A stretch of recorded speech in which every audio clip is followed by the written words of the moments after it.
Mattia Zuin, corsia 4, vincitore ieri delle gare dei 200 farfalla e 200 stile libero, ritorna in vasca quest'oggi in una delle sue gare preferite, quella dei 400 stile libero, gara in cui ha ottenuto importanti successi in campo nazionale, è stato anche finalista in occasione dei campionati italiani assoluti, anche del trofeo Sette Colli, prestigioso appuntamento nel mese di giugno. E dunque ancora Zuin a condurre, 30 e 41 il suo tratto di 50 metri, con Gerardin e Frigo che inseguono. Per loro nazionali giovanili, Gerardin recente 2016 Coppa Komen, con il bronzo individuale nei 200 farfalla, Gerardin il più giovane dei tre classe 2000, e poi Manuel Frigo, per lui sia Coppa Komen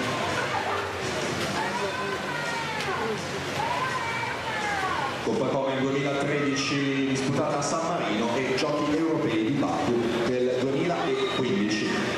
Alessio Gerardin passa davanti, 1.59.01 il suo passaggio ai scenari 200, Zuin 1.59.07, poi Frigo con Marcat anche lì vicino in quarta posizione. Dunque ricordiamo il miglior tempo è 4.00.05, il tempo di riferimento potrebbe essere quello di Scantamburlo, 4.3.60 al momento alla quarta posizione provvisoria.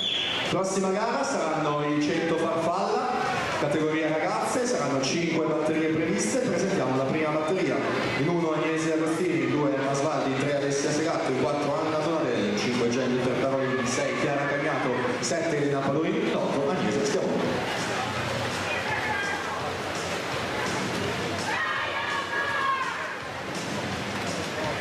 Gerardin e Zuin separati da 3 centesimi, Zuin 30.88, Gerardin 30.99, questo tratto di 50, Marcat 30.77, sale in terza posizione. Attenzione anche a Lorenzo Rodella che sta nuotando in corsia numero 2 e potrebbe inserirsi chissà in finale con un ottimo 100 conclusivo.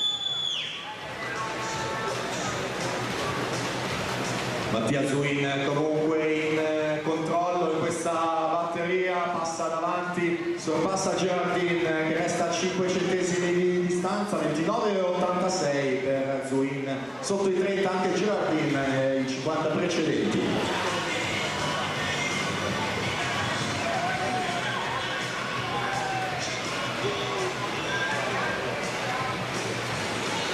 Mattia Zuin mette comunque la mano davanti, la vittoria arriva e arriva anche la miglior corsia quest'oggi, 4.59.76, miglior tempo assoluto con Gerardin subito dietro, 4.00.